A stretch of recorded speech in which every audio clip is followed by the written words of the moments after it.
आप सभी को हिंदी दिवस की बहुत बहुत बधाई और ढेर सारी शुभकामनाएं। आज के इस कार्यक्रम में मुख्य अतिथि के रूप में डिजिटल प्लेटफॉर्म पर संबद्ध मेरे ज्येष्ठ और श्रेष्ठ परम सम्मानित प्रोफेसर रामदेव शुक्ल जी, जिनके साथ रहना और सुनना बहुधा सुखद होता है, ज्ञानप्रद भी होता है, उत्साहप्रद भी होता है।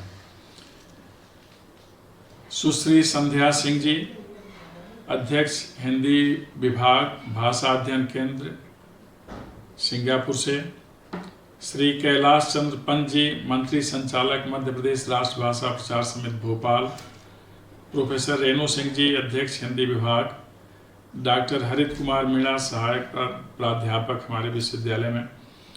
डॉक्टर अर्चना श्रीवास्तव, हिंदी अधिकारी, और वे सभी जो आज के कार्यक्रम से संबद्ध हैं।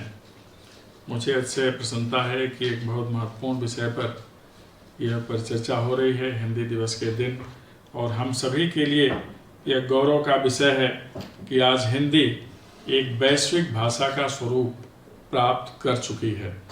वस्तुतः हिंदी को लेकर के आज के दिन हम लोग ज़्यादा चिंता और चिंतन करते हैं कि जहां हिंदी को पहुंचना चाहिए था वहां यह पहुंच पाई कि नहीं। नई शिक्षा नीति में विशेष आग्रह है मातृभाषा में शिक्षण और प्रशिक्षण का, स्थानीय और आंचलिक भाषा में शिक्षण और प्रशिक्षण का, और साथ ही साथ संस्कृत के प्रति भी आग्रह है। पहली बार शिक्षा नीति में हिंदी और अन्य भारतीय भाषाओं के ऊपर विशेष बल दिया गया है, इनके प्रचार प्रसार, अध्ययन और विस्तार के संदर्भ में। इसलिए यह माना जाता है कि यह शिक्षा नीति न केवल भारत केंद्रित शिक्षा नीति है, अपितु भारतीय भाषा केंद्रित शिक्षा नीति भी है। क्योंकि किसी भी देश में चिंतन, मौलिक चिंतन और आर्ष चिंतन परंपरा का विस्तार मातृभाषा में ही होता है। बच्चों की समझ, संकेत और शब्द दोनों को पढ़ने, समझने और फिर व्यक्त करने का भाव मातृभाषा में ही आता है। इसीलिए सबसे पहली जो गुरु होती है वह माँ होती है, और उसी की भाषा जो वह बोलती है बच्चा सीखता है, अर्थात परिवेश और परिवार में बोली जाने वाली भाषा, ये हमारी मातृभाषा। जहाँ तक हिंदी का प्रश्न है, इसको लेकर के जो सबसे मूल भाव की उन्नति का आधार हमेशा भाषा ही होती है। निज भाषा उन्नति है, सब उन्नति को मूल, बिन निज भाषा ज्ञान के मिटत न एको सूल। भारतेंदु जी ने कितनी अच्छी बात की कि अपनी भाषा के बोध से ही हृदय का कष्ट भी दूर हो जाता है। अर्थात हृदय को जोड़ने वाली, स्पंदित करने वाली, संचालित करने वाली, भाव बोध कराने वाली भाषा हिंदी ही है। और इस पर हम लोगों को आज के दिन विशेष रूप से विचार करना होता है। कारण हिंदी का स्वरूप आज कितना बदला है। भाषा का प्रवाह तब होता है जब हम समय समय पर आसपास प्रचलित बोलियों को भी उसमें समाविष्ट करते हैं। दुनिया की अन्य भाषाओं के शब्दों को भी उसमें हम ले लेते हैं। हमारे यहाँ वैदिक वचन है, आनो भद्रा कृतवो यंतु विश्वतः। विश्व के सभी शुभ विचार को आने देना चाहिए। इसीलिए भाषा के प्रवाह में, विस्तार में अन्य भाषाओं के शब्दों को भी लेना चाहिए। हम आप हिंदी से ही संबद्ध हैं। हम आप सबको पता है कि हिंदी ने कितना अधिक अन्य भाषा के शब्दों को भी लिया है। कारण इस देश की मान्यता है कि भाषा सरस्वती स्वरूपा है। सभी भाषाएं सरस्वती की ही स्वरूप हैं। इसलिए भाषा के स्तर पर किसी से कोई विभेद नहीं है, किसी से कोई टकराव नहीं है, किसी से कोई अलगाव नहीं है। हिंदी एक समन्वयकारी भाषा है जो सभी भाषाओं का सम्मान करती हुई बढ़ती और चलती है। इसीलिए नई शिक्षा नीति में भारतीय भाषाओं का हिंदी के साथ साथ विशेष ध्यान रखा गया है, और उसके पठन और पठन के माध्यम से मनन और विकास का विशेष भाव है।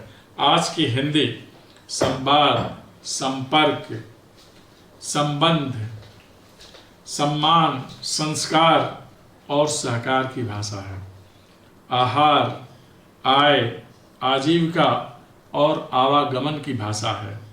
विचार, व्यवहार, बाजार और व्यापार की भाषा है। परंपरा, पहचान, प्रकृति और परिवेश की भाषा है।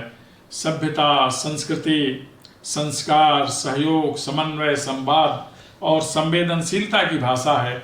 ऐसी हिंदी के कारण ही आज हम वैश्विक फलक पर एक समृद्ध भाषा राष्ट्र के रूप में विदित हैं।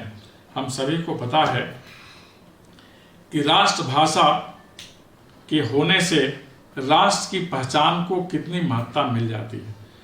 भारतीय संविधान के निर्माताओं ने इसे राजभाषा के रूप में अर्थात शासकीय स्तर पर प्रचलन और ग्रहण की भाषा बनाया, जिसके माध्यम से हम सभी शासन के निर्देश संदेश को समझ सकें, तदनुकूल व्यवहार कर सकें, अर्थात कानून का पालन करें, कानून की सीमा में रहकर हम अपना व्यवहार करें। सारे निर्णय, सारे दिशा निर्देश हिंदी में हमें प्राप्त हों, इसका विधान किया गया। हमें भाषा की राजनीति पर विचार नहीं करना है। भाषा की प्रकृति और भाषा के व्यवहार पर हमें निरंतर विचार करना चाहिए। आज हिंदी उस मुकाम पर पहुंच गई है जहां इसकी ग्राह्यता सहज है और इससे जुड़ना अन्य लोगों के लिए आवश्यक है। आज हिंदी, जैसा मैंने बताया, विचार, व्यवहार, बाजार और व्यापार की भाषा है। वह भाषा अंतर्राष्ट्रीय फलक पर ज़्यादा चलती है, जिसमें आय, आजीविका के साधन होते हैं, व्यापार, व्यवहार के साधन होते हैं। इसलिए दुनिया के किसी भी देश को अगर भारत से आर्थिक संबंध मजबूत बनाना है तो उसे हिंदी का प्रयोग करना सीखना होगा। दुनिया के बहुत सारे विश्वविद्यालयों में, जितने महत्वपूर्ण विश्वविद्यालय हैं, वहाँ अब हिंदी पढ़ाई जा रही है, बताई जा रही है, सिखाई जा रही है और अपनाई जा रही है। इसके इस रूप तक पहुंचने में हमारे यहाँ के कुशल और अकुशल कामगारों की बहुत बड़ी भूमिका है, जिन्होंने दुनिया के हर कोने में हिंदी को पहुंचा दिया। जो मीडिया के साधन हैं, इलेक्ट्रॉनिक मीडिया और प्रिंट मीडिया, सोशल मीडिया, इनकी बहुत बड़ी भूमिका है। रेडियो, आकाशवाणी, दूरदर्शन, इनकी बहुत बड़ी भूमिका है। संचार के साधन, ट्रेन, ट्रक, टैक्सी, वायुयान, इनकी बहुत बड़ी भूमिका है। और अब ई प्लेटफॉर्म के जो महत्वपूर्ण सोपान उपादान हैं, इंटरनेट, गूगल, जितने भी, इनके माध्यम से हिंदी में सूचनाएं और साहित्य सबकी प्राप्ति हमें हो जा रही है। कंप्यूटर और स्मार्टफोन की भी भाषा अब हिंदी बन गई है। इसलिए इसमें सभी विशिष्टताएं हैं जो इसको सर्वव्यापी बनाती है, सर्वग्राही बनाती है और इसका स्वरूप वैश्विक बनाती है। ऐसा होने से ही अब आने वाले दिनों में हिंदुस्तान का महत्व अपनी संस्कृति, परंपरा, समृद्धि, ज्ञान, विज्ञान के कारण तो है ही, अब भाषा के कारण भी होगा। हम सभी मिलकर उस हिंदी को, जिसका स्वरूप संगम संस्कृति की तरह से है, हमारी संस्कृति की प्रवाहता का कारण यही है कि सभी संस्कृतियां इसमें मिलती हैं और इसकी धारा और वेगवान हो जाती है। इसी तरह से हिंदी में बहुत सारी बोलियां आकर मिलती हैं और इसकी धारा वेगवान हो जाती है। इसी को ध्यान में रखकर नई शिक्षा नीति में हिंदी और अन्य भारतीय भाषाओं के लिए विशेष विधान किया गया है। ज़रूरत है कि हम हिंदी को उस तरह से व्यवहार में लाएं जिस तरह प्रकृति ने, हमारे महापुरुषों ने, साहित्यकारों ने हमें इसे दिया है। अब घर में भी हम प्रयोग करें। हम माँ को माँ कह सकते हैं, माँ कहने की जरूरत नहीं है। ऐसे भाव हम लाएं कि नियमित रूप से प्रयोग में हम इसके मीठे शब्दों को लाएं, ताकि हमारी पीढ़ी इसे ग्रहण करके आगे बढ़े और सम्मान के साथ कहे। यह केवल राष्ट्र नायकों का दायित्व नहीं है। हम सभी जब हिंदी के विस्तार और इसके महत्व की बात आती है तो माननीय अटल बिहारी वाजपेयी जी और आज वैश्विक फलक पर महानायक माननीय मोदी जी का हम ध्यान करते हैं, जिन्हें सगर्व हिंदी बोलने में खुशी होती है। हम सबको भी इस खुशी को अपने अंदर रखना चाहिए। सर्वत्र सगर्व हिंदी बोलना चाहिए और इसका प्रयोग करना चाहिए। आवश्यक नहीं कि संवाद की भाषा व्याकरण सिद्ध भाषा ही हो। संवाद की भाषा प्रवाहित भाषा होती है, जो चले और जिसे सभी समझें। इसमें संकेत का भी प्रयोग कर सकते हैं, संदेश का भी प्रयोग कर सकते हैं। हमें मानकर चलें कि हिंदी के माध्यम से ज्ञान विज्ञान की सभी विधाएं हमारी पहुंच में होंगी।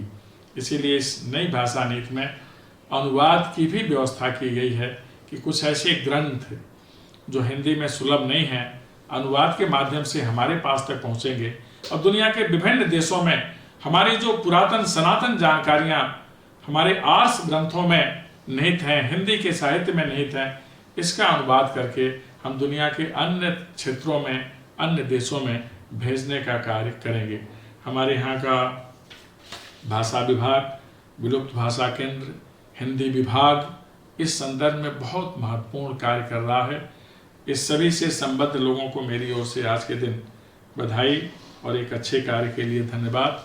और इस डिजिटल प्लेटफॉर्म पर मैं आप लोगों को देख पा रहा हूँ, माननीय पंत जी को और अपने श्रद्धेय प्रोफेसर रामदेव शुक्ल जी को बार बार आप दोनों का नमन और एक बार पुनः बहुत बहुत धन्यवाद। आप सबके लिए बहुत बहुत शुभकामनाएं। नमस्कार।